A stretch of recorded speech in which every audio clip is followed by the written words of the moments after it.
Hello student, welcome to Chemotonics. My self Vikas Purwal. बच्चों, आज हम लोगों को क्या डील करना है भाई?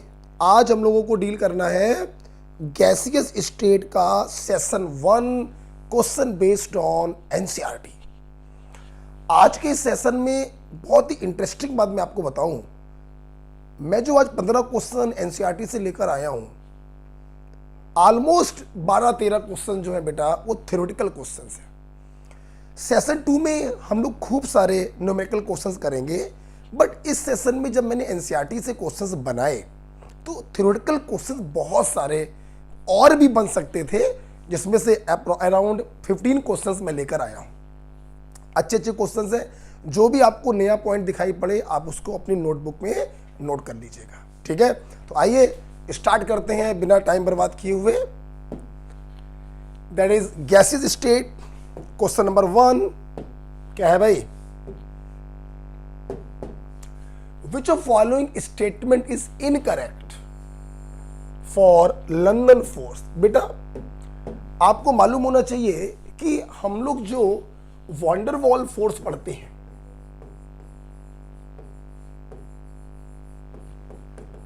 तो मैं आपको बताना चाहूंगा van der Waal force includes London force, या बेटा इसका दूसरा नाम होता है डिस्पर्जन फोर्स, एंड दूसरा डाइपोल डाइपोल फोर्स, और तीसरा डाइपोल इंड्यूस्ड डाइपोल फोर्स। तो वॉन डेर वाल फोर्स जो होता है वो एक्चुअली में तीन प्रकार के फोर्सेस होते हैं उसके अंदर। एक लंदन फोर्स जिसे हम डिस्पर्जन फोर्स कहते हैं, दूसरा डाइपोल डाइपोल फोर्स होता है, तीसरा डाइपोल इंड्यूस्ड डाइपोल फोर्स होता है। लेकिन ion forces, they are not the van der Waals forces. Iron dipole forces are also not included in van der Waals forces. van der Waals forces में हम लोग ये तीन प्रकार के फोर्सेस जो है वो डील करते हैं। अच्छा, इसमें से जो आपका क्वेश्चन नंबर 1 है बेटा, वो लंदन फोर्स पे बना हुआ है। तो मैं आपको थोड़ा सा लंदन फोर्स के बारे में बताना चाहूंगा। जैसे कुछ बातें आप चाहे तो नोट कर सकती हैं, जैसे they are always attractive. They are always attractive. London forces या dispersal forces are always attractive forces. Next point. They exist in a short distance.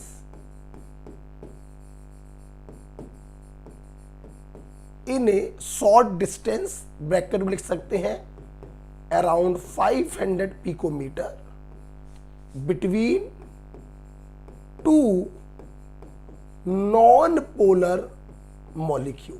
हाँ, ध्यान रखिएगा, जो लंदन फोर्सेस होते हैं बच्चों, ये नॉन पोलर मॉलिक्यूल के बीच में काम करते हैं। नॉन पोलर मॉलिक्यूल जिनका नेट डाइपोल मूवमेंट क्या होता है? 0 होता है। अच्छा, सुनिएगा बेटा, और ऐसा नहीं है कि दो नॉन पोलर मॉलिक्यूल बहुत दूर दूर है तो लंदन फोर्स काम करेगा। नो, उनका जो डिस्टेंस होना चाहिए 500 पिकोमीटर के अराउंड होना चाहिए, तो जो है लंदन फोर्स अट्रैक्टिव फोर्स होता है और उनके बीच में काम करता है। अच्छा, अब क्वेश्चन ये है कि लंदन फोर्स आता कैसे है पिक्चर में, नॉन पोलर मॉलिक्यूल एक दूसरे को कैसे अट्रैक्ट करते हैं। तो मैं आपको एक पॉइंट बताना चाहूंगा कि it comes in picture due to development of momentarily dipole,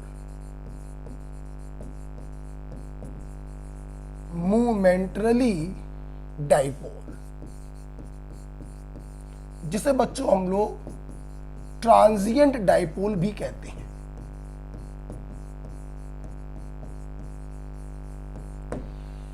actually मैं ऊपर और अप करना चाहूंगा, होता क्या है मैं आपको बताना चाहूंगा। मोमेंटरली का बच्चों मतलब होता है पल भर के लिए, क्षणिक, कुछ सेकंड्स के लिए। ये जो नॉन पोलर मॉलिक्यूल्स होते हैं बिल्कुल स्फेरिकल होते हैं, सिमेट्रिकल होते हैं, जब ये रोटेट करते हैं बच्चों तो कुछ पलों के लिए इनका जो इलेक्ट्रॉन क्लाउड होता है वो डिस्टॉर्ट हो जाता है। भाई ये न्यूक्लियस है, ये न्यूक्लियस है, ऐसे इलेक्ट्रॉन सर्कुलर मोशन कर रहा है, ये मॉलिक्यूल सिमेट्रिकल है, नॉन पोलर है, नेट डाइपोल मूवमेंट 0 है। पर कुछ पलों के लिए क्या होता है, हल्का सा इलेक्ट्रॉन क्लाउड ऐसे करके डिस्टॉर्ट हुआ, तो जैसे इलेक्ट्रॉन क्लाउड डिस्टॉर्ट हुआ कुछ पलों के लिए एक डाइपोल क्रिएट हुआ और इन डाइपोल के बीच में लगने लगा डाइपोल डाइपोल इंटरेक्शन। कुछ पलों के लिए, हमेशा नहीं, कुछ पलों के लिए ऐसे इंस्टेंटेनियस डाइपोल डाइपोल फोर्सेस को हम लोग कहते हैं लंदन फोर्सेस। क्लियर बेटा? तो ये किसके बीच में लगते हैं? ये लगते हैं नॉन पोलर। नॉन पोलर का मतलब जिनका नेट डाइपोल मूवमेंट क्या होगा, 0। तो इनके बीच में बच्चों काम करते हैं लंदन फोर्सेस और डिस्पर्जन फोर्सेस। कुछ पलों के लिए इनका इलेक्ट्रॉन क्लाउड डिस्टॉर्ट होता है, कुछ पलों के लिए डाइपोल क्रिएट होता है, कुछ पलों के लिए इंस्टेंटेनियस डाइपोल डाइपोल इंटरेक्शन लगता है, उसी को हम लोग कहते हैं लंदन फोर्सेस या डिस्पर्जन फोर्सेस। एग्जाम्पल के तौर पे अगर आप लिखना चाहें, जैसे बिटवीन हाइड्रोजन मॉलिक्यूल कौन सा फोर्स लगेगा बच्चों, डिस्पर्जन फोर्स लगेगा। बिटवीन हेलोजन मॉलिक्यूल कौन सा फोर्स लगेगा बच्चों, डिस्पर्जन फोर्स लगेगा।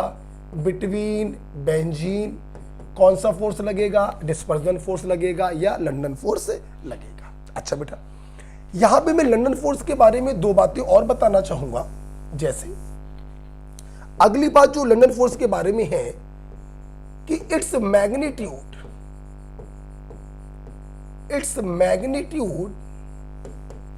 depends on polarizability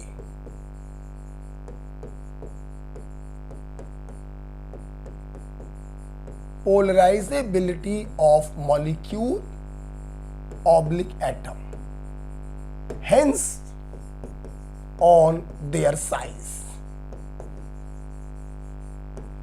आप लोगों ने केमिकल बॉन्डिंग में फजल्स रूल पढ़ा होगा, जिसमें आपने देखा होगा कि कैटायन जो होता है वो एनायन के इलेक्ट्रॉन क्लाउड को अपने तरफ घसीट लेता है, उसके इलेक्ट्रॉन क्लाउड को डिस्टॉर्ट कर देता है, डी-शेप कर देता है, जिसे हम लोग कहते थे पोलराइजेबिलिटी।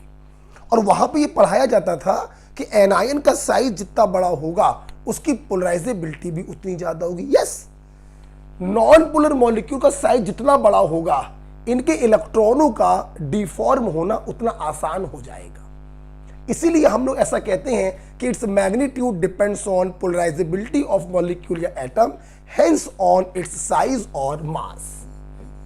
मास जितना ज्यादा होगा साइज उतना ज्यादा होगा, साइज जितना ज्यादा होगा पोलराइजेबिलिटी उतनी ज्यादा होगी। राइट बेटा? नेक्स्ट पॉइंट बात करेंगे interaction energy. Interaction energy of London force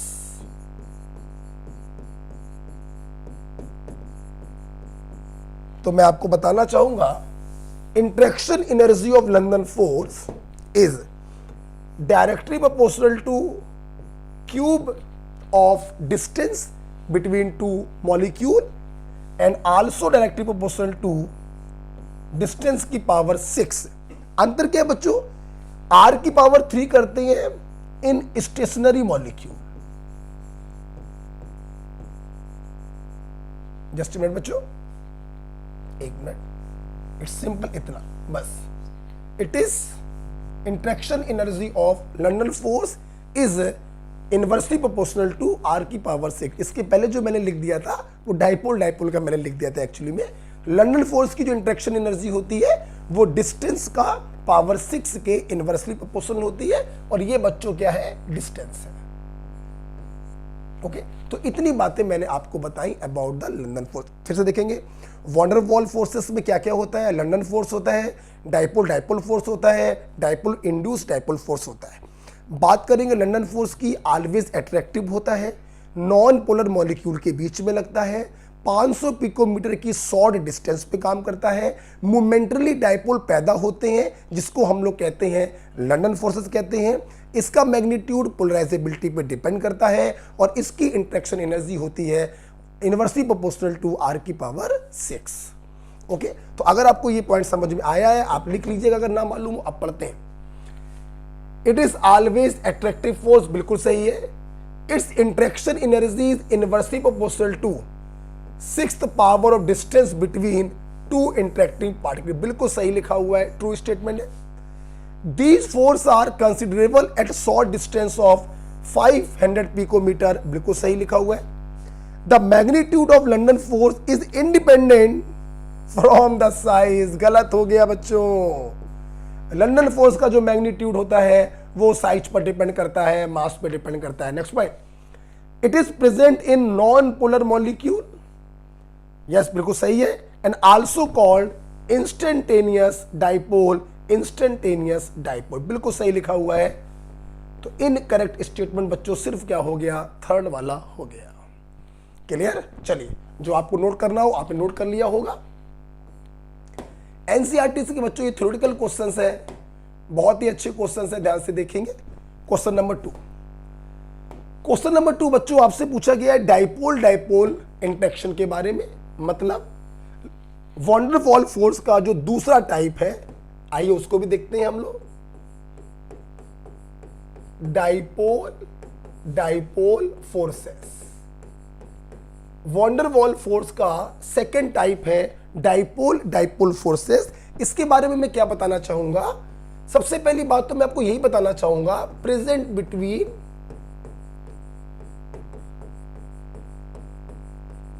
between two polar molecule. हाँ बेटा, किसके बीच में काम करता है बच्चों, पोलर मॉलिक्यूल के बीच में काम करता है जिनके पास परमानेंट डाइपोल मूवमेंट होता है। एग्जाम्पल के तौर पे देखिए बेटा, एक डाइपोल ये है प्लस माइनस, एक डाइपोल ये है प्लस माइनस, राइट बेटा, और इनके बीच में लग रहा है डाइपोल डाइपोल फोर्स। देखिए, जैसे आप मान लो एक आपका ये HCl हो गया, पार्शियल नेगेटिव पार्शियल पॉजिटिव, एक डाइपोल ये हो गया और दूसरा डाइपोल आपका बच्चों ये हो गया, पार्शियल नेगेटिव और पार्शियल पॉजिटिव। तो इन दो डाइपोल के बीच में जो फोर्स लग रहा है उसे हम लोग कहते हैं डाइपोल डाइपोल फोर्सेस। पहला पॉइंट बच्चों क्लियर हो गया, ठीक है। दूसरी बेटा अगर आपको बात बताएं कि डाइपोल डाइपोल फोर्सेस का जो इंटरेक्शन एनर्जी होता है, हाँ बेटा, interaction energy of dipole dipole force, हाँ यहां पे मैं लिखवाना चाहूंगा it is inversely proportional to cube of distance and inversely proportional to 6th power of distance. हाँ, क्यूब ऑफ डिस्टेंस बच्चों तब करते हैं व्हेन मॉलिक्यूल इज स्टेशनरी, रुका हुआ होता है, स्टेशनरी पोलर मॉलिक्यूल, जैसा कि आप देख सकते हैं इन सॉलिड। सॉलिड में क्या होगा बच्चों, इनके जो पार्टिकल होते हैं वो अपनी जगह को माइग्रेट करके जा तो सकते नहीं है, अपनी जगह पे क्या होते हैं, फिक्स होते हैं। तो जब पोलर मॉलिक्यूल अपनी जगह पर फिक्स होता है तो डाइपोल डाइपोल फोर्सेस का जो इंटरेक्शन एनर्जी है वो क्यूब ऑफ डिस्टेंस के इनवर्सली प्रोपोर्शनल होता है। क्लियर? और जब बेटा आपका पोलर मॉलिक्यूल रोटेटिंग हो इन रोटेटिंग पोलर मॉलिक्यूल, अगर पोलर मॉलिक्यूल हमारा रोटेटिंग है तो r की पावर 6 पर डिपेंड करता है इंटरेक्शन एनर्जी। किस पर डिपेंड करता है, r की पावर 6 पे। अच्छा, तो ये दो पॉइंट बेटा आपको क्लियर हो गए। एक बात बच्चों में डाइपोल डाइपोल फोर्स में आपको और भी बताना चाहूंगा, मैं यहां पे लिखूंगा। आप लोगों ने नाम सुना होगा हाइड्रोजन बॉन्ड, तो एनसीईआरटी में ऐसा लिखा है कि hydrogen bond are a type of strong dipole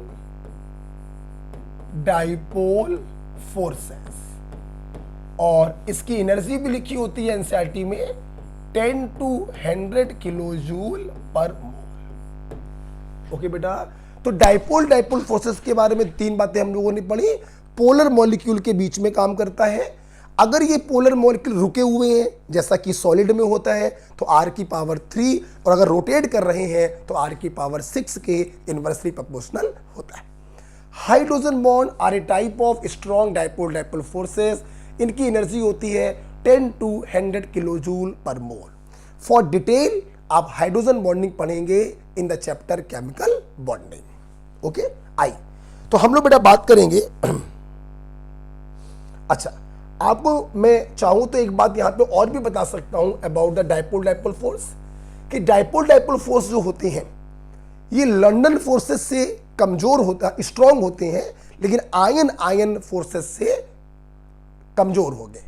तो कॉमन सेंस की बात है, लंदन फोर्सेस में डाइपोल पैदा होते खत्म होते, पैदा होते खत्म होते।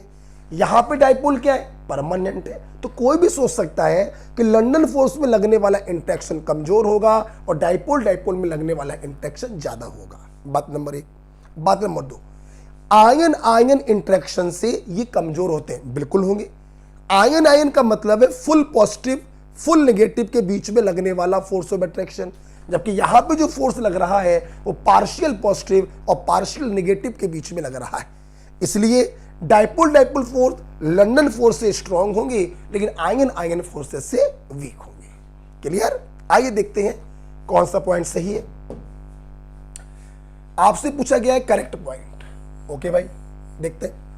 Dipole interaction energy between stationary polar molecule is proportional to 1/r की पावर 6। बच्चों गलत हो गया, स्टेशनरी में होता है r की पावर 3, यहीं पर गलत हो गया, और रोटेटिंग में होता है r की पावर 6, तो यहां पे लिखा है r की पावर 3, इसलिए ये स्टेटमेंट क्या हो गया है, गलत।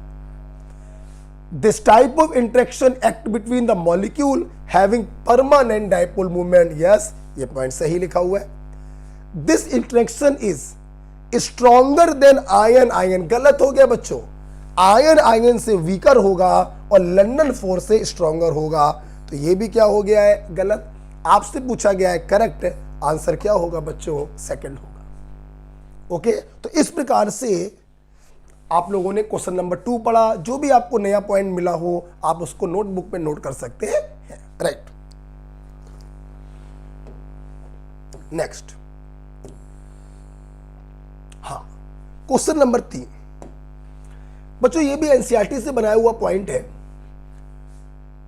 कौन सा जो मैच है करेक्टली मैच है, कुल मिला के उन्होंने आपसे पूछा है इनमें से कौन सा ऑप्शन जो है वो करेक्ट है।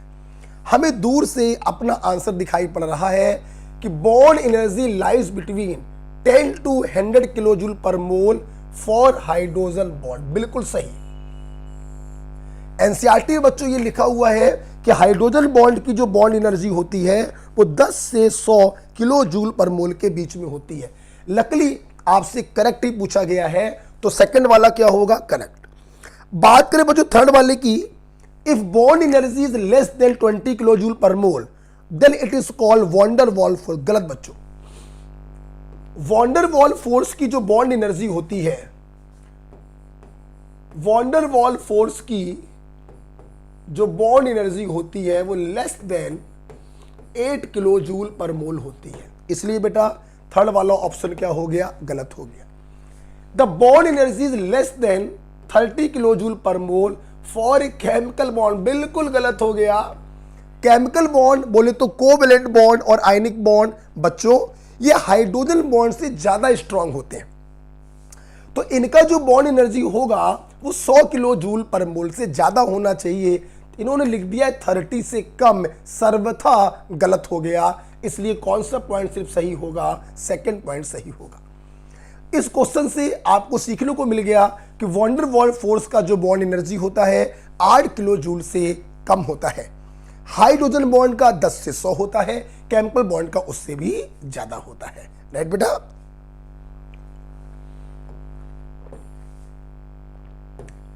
क्वेश्चन नंबर 3 के बाद हम लोग देखेंगे क्वेश्चन नंबर 4 बेटा क्या है। Select the correct code for the real gas in the following statement. आगे देखते हैं। 3 state of matter are governed only by intermolecular forces. बहुत से बच्चों को पहला स्टेटमेंट सही लग रहा होगा, लेकिन बच्चों ये स्टेटमेंट गलत है। सॉलिड होगा, लिक्विड होगा या गैस होगा, state of matter is actually governed by 2 parameter, one intermolecular force of attraction and another one is thermal energy। yes, इन्होंने लिख दिया it is governed only by intermolecular forces, इसलिए बच्चों ये स्टेटमेंट क्या हो गया, गलत हो गया। आप ध्यान रखिएगा, कोई भी स्टेट हो वो 2 बातों पे डिपेंड करती है, दोनों के क्यूमुलेटिव इफेक्ट पे डिपेंड करती है, दोनों के कंबाइंड इफेक्ट पे डिपेंड करती है, दैट इज इंटरमोलिकुलर फोर्सेस और थर्मल एनर्जी। जहां इंटरमोलिकुलर फोर्सेस सॉलिड फेज में ज्यादा होते हैं, वहीं थर्मल एनर्जी गैस फेज में ज्यादा होती है। देखिए ये भी बता देते हैं आपको, गैस, लिक्विड एंड सॉलिड। जैसे जैसे आप गैस से सॉलिड की तरफ जाते हैं, आपका इंटरमोलिकुलर फोर्सेस बढ़ते जाते हैं। लेकिन अगर मैं बात करूं थर्मल एनर्जी की, तो गैस से सॉलिड की तरफ जब हम लोग जाते हैं तो थर्मल एनर्जी जो है बच्चों वो कम होती जाती है। तो थर्मल एनर्जी अगर डोमिनेट हुआ तो ये गैसियस स्टेट को फेवर करेगा, और इंटरमोलिकुलर फोर्स ऑफ अट्रैक्शन अगर डोमिनेट हुआ तो ये सॉलिड फेज को फेवर करेगा। तो इन दोनों का कंबाइंड इफेक्ट डिसाइड करता है कि स्टेट क्या होगी, गैस, लिक्विड या सॉलिड। इसलिए बेटा पहला स्टेटमेंट क्या हो गया है, गलत। Easily liquefiable gases have less deviation, बेटा बिल्कुल गलत हो गया। जो गैसें बड़ी आसानी से लिक्विफाई हो जाती है, इसका मतलब उनमें फोर्स ऑफ अट्रैक्शन बहुत ज्यादा लगता है, और फोर्स ऑफ अट्रैक्शन जितना ज्यादा लगेगा, आइडियल गैस से डेविएशन भी उतना ज्यादा होगा। आप लोगों को मालूम है रियल गैसें आइडियल गैसेस से डेविएशन शो क्यों करती हैं? क्योंकि रियल गैस के मॉलिक्यूल में होता है फोर्स ऑफ अट्रैक्शन। ये अट्रैक्शन जितना ज्यादा होगा, डेविएशन भी उतना ज्यादा होगा। इसलिए बच्चों ये स्टेटमेंट क्या हो गया, गलत हो गया। Next point, the temperature at which real gas obeys ideal gas law over an appreciable range of pressure is called Boyle's temperature. बिल्कुल सही बात। बॉयल टेम्परेचर की डेफिनेशन ही होती है ऐसा टेम्परेचर जिस पर किसी रियल गैस को अगर रख दिया जाए तो कितना भी प्रेशर आप डाल लें, वो गैस हमेशा कैसे बिहेव करेगी, आइडियल गैस की तरह बिहेव करेगी। ऐसे टेम्परेचर को कहते हैं हम लोग बॉयल टेम्परेचर। और बॉयल टेम्परेचर की बच्चों वैल्यू होती है A/RB, जहां A और B होते हैं बच्चों वंडर वॉल कांस्टेंट। बिल्कुल सही है। आपसे पूछा भी क्या जा रहा है, करेक्ट स्टेटमेंट पूछा जा रहा है, आंसर क्या होगा, थर्ड होगा। ओके बेटा, तो बॉयल टेम्परेचर वो टेम्परेचर होता है जिस पर किसी रियल गैस को रखा जाए तो प्रेशर कितना भी आप डाल लें, वो रियल गैस हमेशा काम करेगी आइडियल गैस के तरीके। उसे कहते हैं हम लोग बॉयल टेम्परेचर। ओके, आप देख रहे हैं बेटा सारे क्वेश्चन कैसे हैं, थ्योरेटिकल क्वेश्चन हैं। न्यूमेरिकल सेशन आएगा नेक्स्ट वाला, जब हम आपको कराएंगे PYQ कराएंगे, उसमें आएगा न्यूमेरिकल सेशन।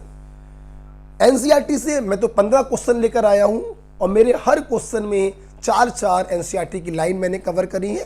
तो जो भी आपको अच्छी चीज मिले आप उसको अपने नोट में लिख लें। According to kinetic theory of gases choose the incorrect statement. अच्छा भाई, इनकरेक्ट मतलब फॉल्स। देखते हैं, collisions are always perfectly elastic. बिल्कुल सही बात है।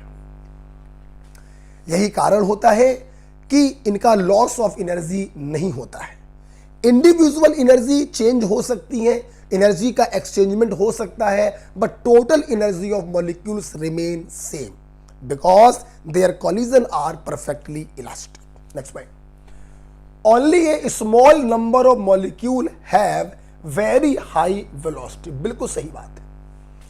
किसी बर्तन में मान लो 1,00,000 मॉलिक्यूल पड़े हुए हैं, तो बहुत तेज स्पीड से और बहुत धीमी धीमी स्पीड से मूव करने वाले जो मॉलिक्यूल्स होते हैं उनका नंबर बहुत कम होता है, ना के बराबर। मतलब राजधानी एक्सप्रेस और पैसेंजर एक्सप्रेस का नंबर बहुत कम होता है।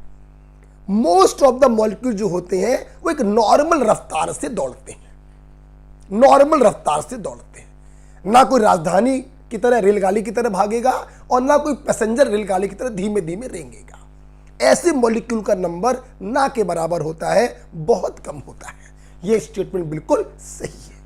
Most of the gaseous molecule एक नॉर्मल स्पीड से भागते हैं, रैंडम मोशन करते हैं, ना बहुत तेज ना बहुत धीमे। Right. Between collision the molecule moves in straight line, बिल्कुल सही बात है। कॉलिजन होता है, मॉलिक्यूल का रैंडम मोशन कैसा होता है? Straight line with constant velocity. बस बस बस बस यहीं पे मामला गड़बड़ हो गया भैया। इन्होंने क्या लिख दिया है? Velocity. Velocity is a vector quantity. प्रभु एक बात बताओ, ये मॉलिक्यूल इस मॉलिक्यूल से टकराया, तो टकराने के बाद ऑफ कोर्स यार डायरेक्शन तो बदली जाएगी ना। स्पीड हो सकता है सेम रहे, परंतु डायरेक्शन तो पक्का बदल जाएगी। इसलिए कांस्टेंट वेलोसिटी बोलकर आपने मामला क्या कर दिया? गलत कर दिया। डायरेक्शन बदल जाएगी, इसलिए वेलोसिटी भी क्या हो जाएगी? चेंज हो गई। इसलिए ये वाला स्टेटमेंट क्या हो गया? गलत हो गया। और यही हमारा क्या होगा? Right answer. अगर यहां पे स्पीड लिखा होता तो एक बार को हम ये कह सकते थे कि जब कोलिजन होता है, इलास्टिक कोलिजन होता है, टोटल एनर्जी क्या रहती है? सेम रहती है। तो वेलोसिटी लेकिन लिखकर आपने मामला गलत कर दिया, क्योंकि कोलिजन के बाद डायरेक्शन चेंज हो जाएगी और अगर डायरेक्शन बदलेगी तो वेलोसिटी भी बदलेगी। ओके, तो फॉल्स कौन सा स्टेटमेंट बच्चों हो गया? थर्ड वाला। ध्यान रखिएगा, यहां तक ये स्टेटमेंट सही था, गलत कहां पर हुआ? जो आपने लिख दिया constant velocity. Okay, question number 5 के बाद बच्चों क्वेश्चन नंबर 6 देखेंगे हम लोग। अगेन पोस्टुलेट है केटीजी का। आइए पढ़ते हैं। आपको चूज करना है करेक्ट स्टेटमेंट। अच्छा, collision of gas molecule are perfectly elastic, अभी आपने देखा। Therefore individual energies of molecule never changes before and after collision. गलत हो गया, गलत हो गया। जब मॉलिक्यूल आपस में टकराते हैं then there may be exchange of energy. इसलिए इंडिविजुअल एनर्जी चेंज हो सकती है, बट द ओवरऑल एनर्जी क्या रहती है? सेम रहती है। इन्होंने बोल दिया individual energy of molecule never changes, यहीं पर इन्होंने कर दिया गलत। इसलिए ये स्टेटमेंट क्या हो गया? False. Next, different particle in the gas have different speed, yes, has different kinetic energy. बिल्कुल सही बात है। ऐसा लिखा हुआ है एनसीईआरटी में कि मॉलिक्यूल जो होते हैं वो डिफरेंट स्पीड से मूव करते हैं, इसलिए विद डिफरेंट काइनेटिक एनर्जी। आप जानते हैं हमारे केटीजी में स्पीड शब्द का ही प्रयोग किया जाता है। वेलोसिटी शब्द का प्रयोग करना बिल्कुल ही अनकॉमन होगा, क्योंकि बिल्कुल ही अनकॉमन होगा क्योंकि जब भी वो टकराएंगे तो उनका डायरेक्शन तो बदली जाएगा। इसलिए इसके पहले वाले क्वेश्चन में वो जबरदस्ती मैंने बना दिया था कांस्टेंट वेलोसिटी। अदरवाइज केटीजी में हम मॉलिक्यूल के लिए स्पीड शब्द का प्रयोग करते हैं, वेलोसिटी शब्द का प्रयोग अनकॉमन है, मीनिंगलेस है, क्योंकि डायरेक्शन तो बच्चों उनकी बदलेगी ही बदलेगी। ओके, तो हाँ, हर मॉलिक्यूल अलग अलग स्पीड से घूमता है, इसलिए अलग अलग काइनेटिक एनर्जी से घूमता है। सेकंड वाला स्टेटमेंट क्या होगा? सही होगा। There is a very slightly force of attraction between gas particle. बिल्कुल गलत है। काइनेटिक थ्योरी ऑफ गैस कहता है कि गैस मॉलिक्यूल के बीच में कोई भी फोर्स ऑफ अट्रैक्शन नहीं लगता। इसीलिए आइडियल गैसेस को हम लिक्विफाई नहीं कर सकते, जबकि यहां पे लिखा है स्लाइटली फोर्स ऑफ अट्रैक्शन लगता है, गलत है। तो कौन सा स्टेटमेंट सही है बच्चों? सिर्फ सेकंड वाला स्टेटमेंट सही है। ओके, चलिए क्वेश्चन नंबर 6 के बाद हम बात करेंगे क्वेश्चन नंबर 7 की। ये एक प्रकार का आपका ग्राफ है, वॉल्यूम टेम्परेचर ग्राफ है। ऑफ कोर्स प्रेशर क्या होगा? कांस्टेंट होगा, PV बराबर nRT, तो V बराबर आ गया NR upon P into T. आप देख सकते हैं Y माना है V को, X माना है T को, तो Y बराबर mx। Straight line equation passing through origin. Yes, आप देख रहे हैं सारे ग्राफ जो है ऑरिजिन से जा रहे हैं, सारे ग्राफ क्या है? सही है। आपको P1 P2 में रिलेशन बताना बेटा। स्लोप बराबर क्या है? NR upon P। आप देख सकते हैं जिसका स्लोप होगा ज्यादा उसका प्रेशर होगा कम। देखिए जरा बेटा, ये देखिए, स्लोप का मतलब है हॉरिजॉन्टल से बना एक्सेस एंगल। आप देख सकते हैं ये वाला जो θ4 है इसकी वैल्यू काफी ज्यादा है, और जो θ1 है इसकी वैल्यू काफी कम है। तो अगर स्लोप होगा ज्यादा तो प्रेशर होगा कम, तो स्लोप होगा ज्यादा तो प्रेशर होगा कम। P1 की वैल्यू सबसे बड़ी होगी, फिर P2 आएगा, फिर P3 आएगा, फिर P4 आएगा। The right answer is 3। Pressure बच्चों क्या है? कांस्टेंट है, मतलब आपने किसके लिए ग्राफ बनाया है? चार्ल्स के लिए आपने ग्राफ बनाया है, क्योंकि प्रेशर बच्चों क्या होगा? कांस्टेंट होगा। राइट, अच्छा सवाल है, काफी सवाल ऐसे पूछे जाते हैं आपके एग्जाम में। ये देखिए, ये क्या आ गया भाई? आहा, ये भी आ गए। अच्छा भाई, आपको एक ग्राफ प्लॉट करना है PV वर्सेस P। अच्छा भाई, of course at constant temperature. तो आपको क्या मैंने ग्राफ प्लॉट नहीं करवाया है? हाँ? ये देखिए, एक ग्राफ मैंने आपको प्लॉट कराया होगा Z वर्सेस P। हम लोगों ने इसको माना होगा आइडियल गैस का ग्राफ, Z इक्वल टू 1। ऊपर होगा पॉजिटिव डेविएशन, नीचे होगा निगेटिव डेविएशन। गैसों में ग्राफ कुछ इस प्रकार का होता है, तो जिस गैस में डेविएशन होगा कम उसमें फोर्स ऑफ अट्रैक्शन लगेगा कम, जिसमें डेविएशन होगा ज्यादा उसमें फोर्स ऑफ अट्रैक्शन लगेगा ज्यादा। करिए, दो गैसें ऐसी होती हैं जो हमेशा पॉजिटिव डेविएशन शो करती हैं, हाइड्रोजन और हीलियम। क्यों ऐसा शो करती हैं? क्योंकि इनका साइज इतना जीरो होता है कि इनमें लगने वाला attractive force is always taken as zero. इसलिए ये दोनों गैसें लो प्रेशर पर भी पॉजिटिव डेविएशन शो करती हैं, हाइड्रोजन और हीलियम। बकाया जितनी भी गैसें होती हैं पहले नेगेटिव शो करेंगी लो प्रेशर पर, फिर पॉजिटिव शो करेंगी हाई प्रेशर पर। ओके, तो कौन सा ग्राफ बच्चों सही है देखेंगे?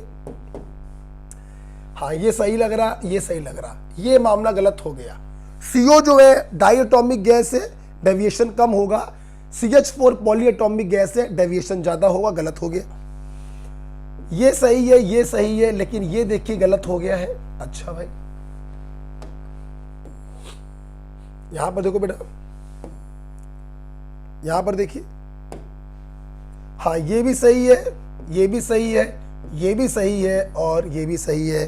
राइट आंसर बच्चों क्या होगा? थर्ड। ओके, ग्राफ मैंने आपको क्लास में बताए थे, ये बच्चों NCERT के ग्राफ हैं, इंपॉर्टेंट ग्राफ्स होते हैं, आपके एग्जाम्स में पूछे जाते हैं। ओके, आइए बात करते हैं कि न्यूमेरिकल क्वेश्चन आ गया। बहुत देर से हम लोग थ्योरेटिकल क्वेश्चन कर रहे थे, एक numerical question. On A ship selling in Pacific ocean, Pacific ocean में एक शिप है जहां का टेम्परेचर दिया गया है आपको 23.4 degree Celsius. A balloon is filled with 2 litre capacity. Okay, what will be the volume of balloon when the ship reaches Indian Ocean where temperature is 26.1 degree Celsius. मतलब एक को T1 मान लो, एक को V1 मान लो, एक को T2 मान लो, एक को V2 मान लो। आप सी लेवल पे टहल रहे हैं तो प्रेशर ऑलमोस्ट क्या होगा? कांस्टेंट होगा। तो आपको मालूम है V1 अपॉन T1 बराबर V2 अपॉन T2, 4 स्लो लगा दिया आपने, V1 की जगह रख दिया 2, T1 क्या हो जाएगा बच्चों 23.4 प्लस 273, V2 बच्चों आपको निकालना है और T2 हो जाएगा 26.1 प्लस 273, ये 4 स्लो लगा दिया आपने। बेटा आवाज ओके होगी बात, इधर देखिए बेटा, अब अपन को इसको सॉल्व करना है, आप सॉल्व करेंगे तो ये आपका आंसर आ जाएगा।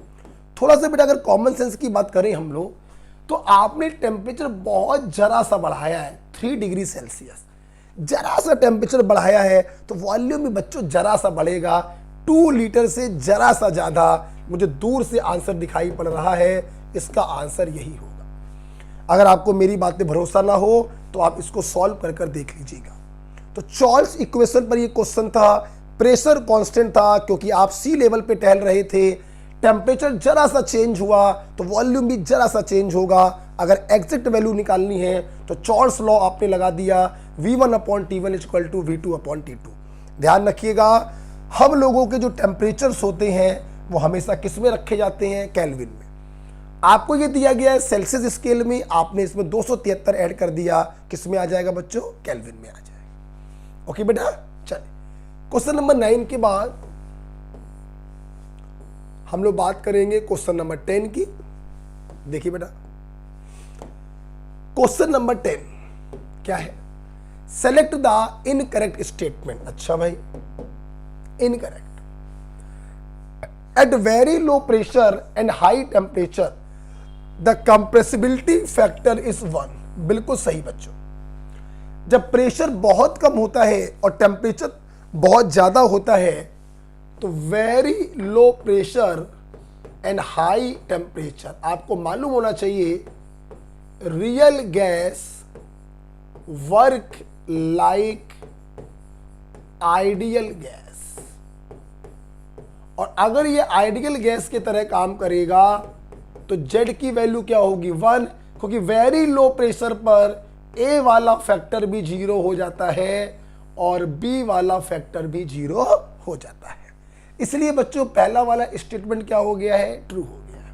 अच्छा, Z is always greater than 1 for helium and hydrogen at all pressure. अभी थोड़ी देर पहले मैंने ग्राफ प्लॉट किया था, हाइड्रोजन भी हमेशा पॉजिटिव डेविएशन शो करता है और हीलियम भी हमेशा पॉजिटिव डेविएशन शो करता है, चाहे प्रेशर कम हो चाहे प्रेशर ज्यादा हो, इररिस्पेक्टिव टू द प्रेशर। ये भी बच्चों क्या है, सही। Next point, Z is less than 1 at low pressure and attractive forces are dominating for all gases except helium and hydrogen. बिल्कुल सही लिखा है बच्चों। देखिए वेरी लो प्रेशर से जब हम लोग लो प्रेशर की तरफ जाते हैं तो लो प्रेशर में B वाला जो फैक्टर होता है, साइज वाला जो फैक्टर होता है बच्चों, वो 0 हो जाता है। तो using van der Waal equation P plus A upon V square V minus B equal to RT। अगर B वाला फैक्टर 0 हो जाएगा तो V को अंदर ले जाइए बच्चों, तो PV plus A upon V बराबर हो जाएगा RT। दोनों तरफ अगर RT से हम डिवाइड कर दें तो PV upon RT plus A upon V RT बराबर आ जाएगा 1। हमारे बच्चों को मालूम होगा रियल गैस की इक्वेशन को हम लोग कभी कभी शॉर्ट में ऐसे लिख देते हैं, PV बराबर ZRT। तो यहां से बच्चों Z की वैल्यू क्या आती है, PV अपॉन RT। तो अगर आपको Z की वैल्यू चाहिए है तो मैंने RT से डिवाइड कर दिया, इसको उस तरफ ले जाइए तो आपको दिखाई पड़ेगा Z बराबर आएगा 1 माइनस A अपॉन VRT। आप देख सकते हैं लो प्रेशर पर Z की वैल्यू 1 से कम आ रही है, मतलब गैस शो कर रही है निगेटिव डेविएशन। बिल्कुल सही लिखा है, Z is less than 1 at low pressure and attractive force are dominating. बिल्कुल सही बात है, क्योंकि B की वैल्यू 0 है, निगेटिव डेविएशन के लिए कौन रिस्पॉन्सिबल है बच्चों, अट्रैक्टिव फोर्स। ओके, तो बिल्कुल सही लिखा हुआ है ये। Z is less than 1 at high pressure, बच्चों ये गलत हो गया, Z is less than 1 at low pressure. आप जानते हैं लो प्रेशर का सिस्टम मैंने करके दिखाया, आइए मैं आपको हाई प्रेशर का भी करके दिखाऊं। देखना बेटा, अगर हम लोग बात करें हाई प्रेशर की, तो आप जानते हैं लो प्रेशर पर जहां B0 होता है, हाई प्रेशर पे A/V² 0 हो जाएगा। ये आपकी वॉन्डर वॉल इक्वेशन है,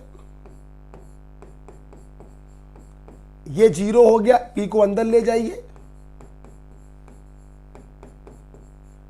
RT से डिवाइड कर दीजिए।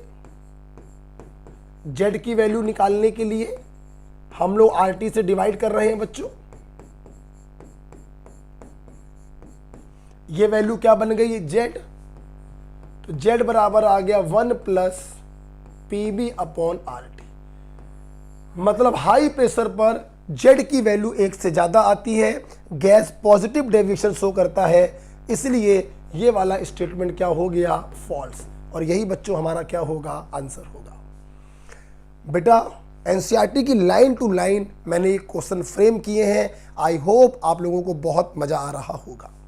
ओके, आज बच्चों मुझे जो है कानपुर के बाहर जाना था, इसलिए ये लाइव क्लास जो है प्रीमियर के फॉर्म में आपके सामने आई है।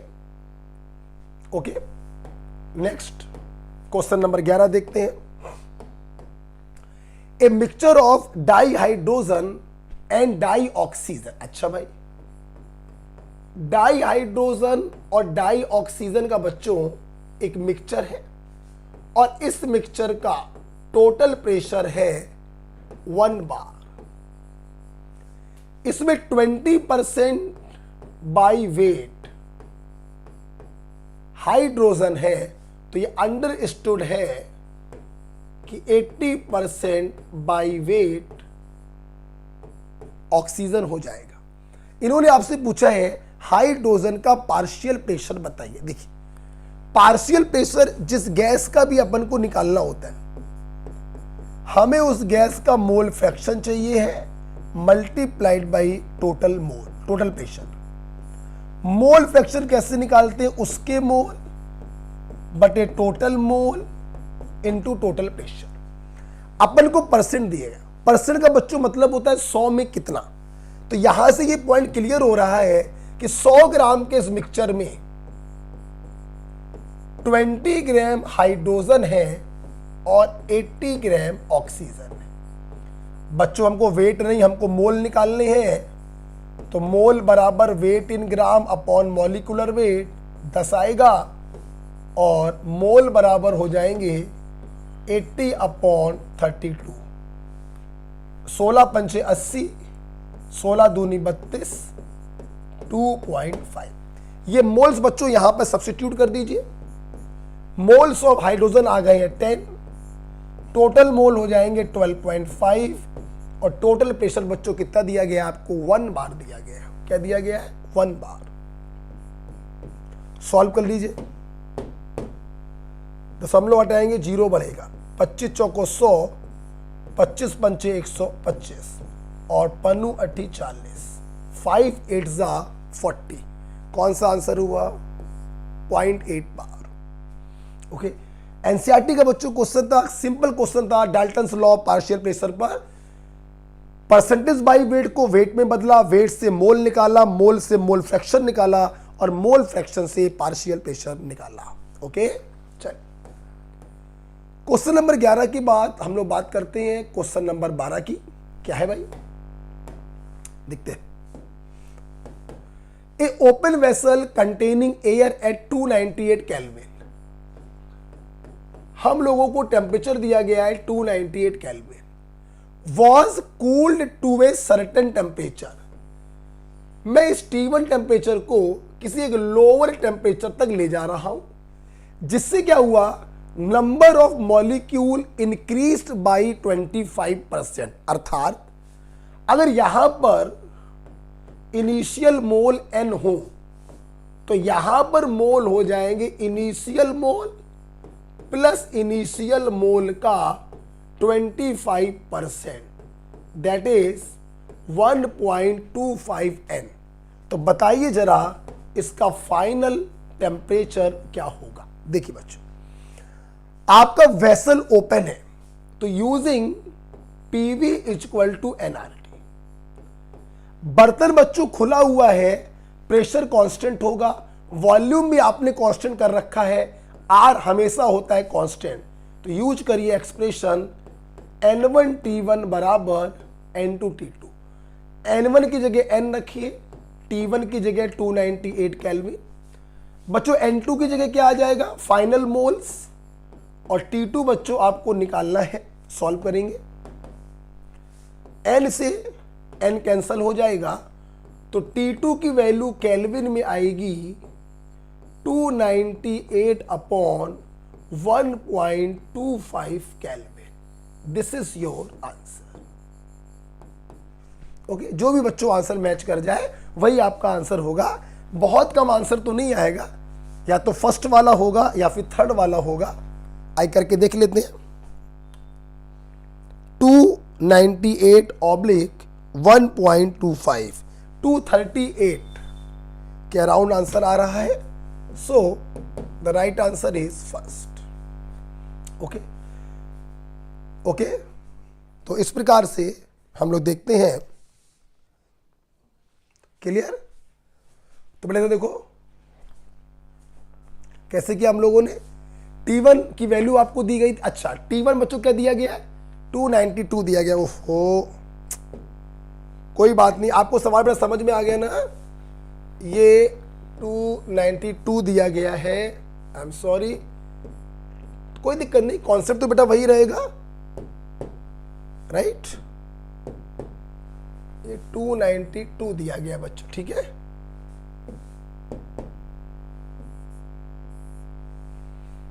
ओके, चलिए एक बार फिर से डिवाइड। 238 बच्चों मेरा आ रहा था, तो 292 oblique 1.25, yes 233.6, yes first is the right answer. बिल्कुल मैच कर गया, right.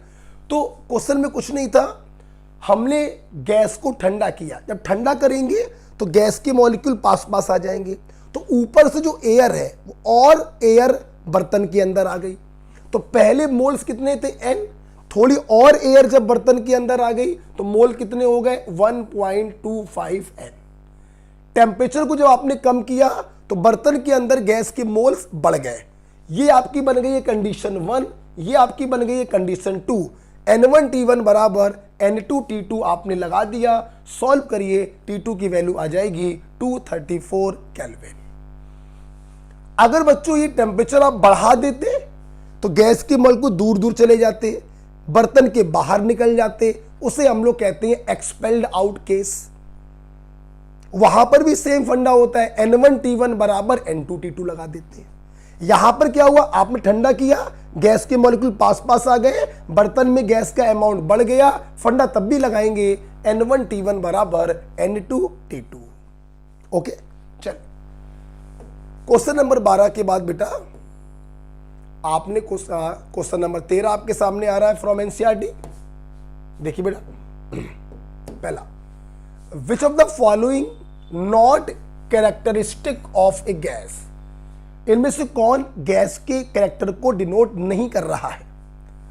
The gases have slightly lower density than the solid and liquid. बिल्कुल गलत बच्चों, स्लाइटली नहीं होता है, much much much lower density than solid and liquid. ये वाला स्टेटमेंट बिल्कुल गलत है। गैसेस आर लो कंप्रेसिबल, बिल्कुल गलत। गैस के मॉलिक्यूल इतने दूर दूर होते हैं, उनके बीच का स्पेस इतना ज्यादा होता है कि गैस को बहुत दबाया जा सकता है। गैस आर हाईली कंप्रेसिबल, ना कि लो कंप्रेसिबल। गलत हो गया। Gases exit pressure equally in all direction, बिल्कुल सही बात है। अगर आप किसी गैस को किसी बर्तन में बंद कर दें तो जितना प्रेशर इस वॉल पे पड़ेगा उतना ही प्रेशर इस वॉल पे पड़ेगा, उतना ही प्रेशर इस वॉल पे पड़ेगा और उतना ही प्रेशर इस वॉल पे पड़ेगा। यूनिफॉर्मल प्रेशर डालती हैं gases. Next point, gases mixture evenly and completely in all proportion with mechanical aid। ये क्या कर दिया, ये क्या कर दिया, गैसों को आपस में मिलाने के लिए हमें किसी भी वर्क की कोई जरूरत नहीं होती, हमें कोई काम नहीं करना पड़ता। एक बर्तन है, एक बर्तन है, आपने यहां से, समझो मेरी बात, आपने क्या किया, इस बर्तन में यहां से हाइड्रोजन गैस पास करी और यहां से ऑक्सीजन गैस पास करी, तो क्या होगा, अरे कुछ नहीं होगा, ये गैसें अंदर जाएंगी और यूनिफॉर्मली मिक्स हो जाएंगी, यूनिफॉर्मली। ये देखिए, ये देखिए, पूरे बर्तन में हाइड्रोजन गैस भी फैल जाएगी और पूरे बर्तन में ऑक्सीजन गैस भी फैल जाएगी और आपको बच्चों प्राप्त होगा होमोजेनस मिक्सचर। हाँ, तो गैसेस जो होती हैं आपस में यूनिफॉर्मली मिक्स होती हैं, इवनली मिक्स होती हैं, हमें कोई भी वर्क करने की जरूरत नहीं पड़ती। तो gases mixture evenly and completely in all proportion, यहां तक तो बिल्कुल सही लिखा है, यहां तक। आगे लिख दिया विद मैकेनिकल एड, ये मामला इन्होंने कर दिया गलत, इसलिए चौथा वाला स्टेटमेंट क्या हो गया, गलत। तो नॉट आपसे पूछा है पहला, दूसरा और चौथा, पहला, दूसरा और चौथा, आंसर क्या होगा बच्चों, 4। ओके, तो बहुत ही छोटे छोटे मैंने लाइनों से सवाल बनाए हुए हैं, हल्का सा चेंज कर दिया, आंसर सही से क्या हो गया, गलत हो गया। ओके, तो क्वेश्चन नंबर 13 एक अच्छा थ्योरेटिकल क्वेश्चन। आइए चलते हैं क्वेश्चन नंबर 14 की तरफ। क्या है ये, देखिए बच्चों, इन्होंने प्रेशर और वॉल्यूम में ग्राफ खींचा है एट कांस्टेंट टेम्परेचर। बेटा ये डेसीमीटर क्यूब होगा, सॉरी ये डेसीमीटर क्यूब होगा। अच्छा, आपको बच्चों ये तो मालूम ही है कि कांस्टेंट टेम्परेचर पर जब प्रेशर और वॉल्यूम में हम लोग ग्राफ प्लॉट करते हैं तो चूंकि बेटा ये दोनों फैक्टर इनवर्सली प्रोपोर्शनल होते हैं, इसलिए हमारा जो ग्राफ आता है वो रेक्टेंगुलर हाइपरबोला आता है, समथिंग लाइक दिस। ओके, ये मान लीजिए T1 टेम्परेचर पर है, ये मान लीजिए T2 पर है और ये मान लीजिए T3 पे है। तो आपके एग्जाम में क्वेश्चन आते हैं T1, T2, T3 में बताइए रिलेशन बताइए। सबसे पहला तरीका, अगर ग्राफ रेक्टेंगुलर हाइपरबोला है बिटवीन टू वेरिएबल, तो ध्यान रखिएगा जैसे जैसे ओरिजिन से आप दूर जाओगे वैसे वैसे टेम्परेचर की वैल्यू बढ़ती जाएगी। तो सबसे पहले मैंने आपको आंसर बता दिया, T3 की वैल्यू सबसे ज्यादा होगी, T2 की वैल्यू उससे कम होगी और T1 की वैल्यू उससे कम होगी। ओके बेटा, जैसे जैसे ओरिजिन से दूर जाते जाओगे वैसे वैसे टेम्परेचर की वैल्यू बढ़ती जाएगी। ये हो गया रेक्टिफिकेशन। बात करें अगर कॉन्सेप्ट की तो सुनिए, जब दो वेरिएबल का ग्राफ रेक्टेंगुलर हाइपरबोला होता है तो हम लोग क्या करते हैं, किसी एक वेरिएबल को फिक्स कर देते हैं। जैसे मान लीजिए हमने एक लाइन खींची ऐसी, तो ऐसी लाइन खींचने पे क्या हुआ, तीनों ग्राफ के लिए प्रेशर क्या हो गया, फिक्स हो गया। परंतु इस ग्राफ के लिए वॉल्यूम V3 है, इस ग्राफ के लिए वॉल्यूम V2 है और इस ग्राफ के लिए वॉल्यूम V1 है। आपको मालूम है volume is directly proportional to temperature. जिस वॉल्यूम की वैल्यू बड़ी होगी तो गारंटी है उसका टेम्परेचर भी बड़ा होगा, और जिस वॉल्यूम की वैल्यू छोटी होगी गारंटी है उसका टेम्परेचर भी छोटा होगा। तो मैंने इस क्वेश्चन को दोनों तरीके से बताया। ट्रिकी तरीका, ओरिजिन से जितना दूर जाओगे टेम्परेचर की वैल्यू बढ़ती जाएगी। कंसेप्चुअल तरीका, अगर ग्राफ रेक्टेंगुलर हाइपरबोला होता है तो दोनों वेरिएबल में से किसी एक वेरिएबल को हम पहले फिक्स करते हैं, फिर चेक करते हैं कौन बड़ा होगा कौन छोटा होगा।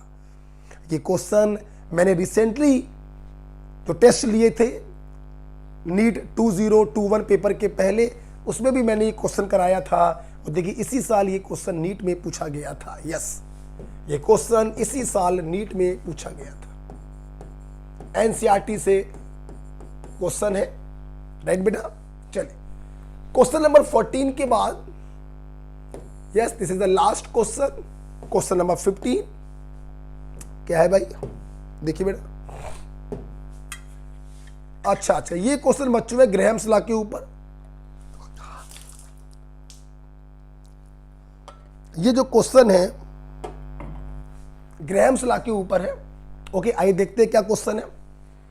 50 ml of hydrogen diffuses out through a small hole in 20 minutes। अच्छा भाई, हमारे पास हाइड्रोजन गैस है 50 ml जो 20 मिनट में स्मॉल होल से बाहर जा रही है। अच्छा, the time needed for 40 ml of oxygen, बताइए जरा 40 ml ऑक्सीजन को डिफ्यूज करने के लिए कितना टाइम लगेगा। सिंपल क्वेश्चन है ग्राहम्स लॉ ऑफ डिफ्यूजन पर।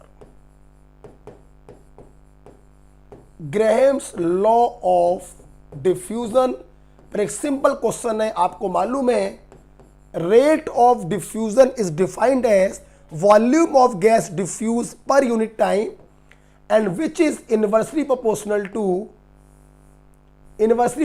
To under root of molecular weight of gas. आप बच्चों अगर ध्यान से देखें, वॉल्यूम भी चेंज हो रहा है, टाइम भी चेंज हो रहा है और मॉलिक्यूलर वेट भी चेंज हो रहा है। तो हमने इसको ले लिया, इसको ले लिया और इसको ले लिया और अपनी इक्वेशन बना दी। कैसे बनेगी equation? VS2 upon TS2 into TO2 upon VO2 बराबर under root MO2 upon MS2। V1 upon T1 into T2 upon V2 बराबर under root M2 upon M1। Volume molecular mass के इनवर्सली है, दोनों के आप देख सकते हैं, और टाइम जो है मॉलिक्यूलर मास के डायरेक्टली है, आप देख सकते हैं। VS2 की वैल्यू कितनी है बच्चों? 50। TS2 बोलो 20। TO2 आपको निकालना है, VO2 40 बराबर अंडर रूट MO2 32, MS2 2। आपको सॉल्व करना है, 2 से जाएगा 16, 16 का बच्चों अंडर रूट कितना आएगा? 4। ये से ये कट चुका है, 5 चौको 20। तो TO2 अपॉन 4 इंटू 4, 16 का अंडर रूट कितना आएगा? 4। तो TO2 आ गया 4 चौको 16 चौको 64 minute, 64 minute. The answer is dear 2। तो ग्राहम्स लॉ ऑफ डिफ्यूजन पर एक छोटा सा क्वेश्चन था, what is Graham's law of diffusion? Rate of diffusion is equal to volume of gas diffuse per unit time inversely proportional to under root of molecular weight. Volume change हो रहा, time change हो रहा, molecular mass भी change हो रहा, तो हमने इन तीनों फैक्टर को पकड़कर एक रेशियो का इक्वेशन बना दिया। V1 upon T1 into T2 upon V2 बराबर under root M2 upon M1। Value को सब्स्टिट्यूट किया और बच्चों हमारा क्या आ गया? आंसर आ गया। तो आज के सेशन में आपने देखा, मैंने 15 में से लगभग 10 क्वेश्चन ऐसे थे जो थ्योरेटिकल क्वेश्चंस थे एनसीईआरटी से। रिमेनिंग 4-5 क्वेश्चन मैंने क्या करवा दिए? न्यूमेरिकल के करवा दिए। तो मैंने एनसीईआरटी को कवर करने का प्रयास किया। जो भी क्वेश्चन आपको अच्छे लगे हो उसकी थ्योरी आप नोट कर लीजिएगा, डिस्क्रिप्शन बॉक्स में सीट पड़ी होगी, आप चाहे तो उसका प्रिंट आउट ले सकते हैं। अच्छा बेटा, अगला सेशन जो हम लोगों का होगा उसमें हम लोग गैसेस स्टेट पर क्वेश्चन करेंगे, previous year question from different competitive exam. Okay बच्चों, तो मस्त रहिए, पढ़ते रहिए। ओके बेटा, थैंक यू।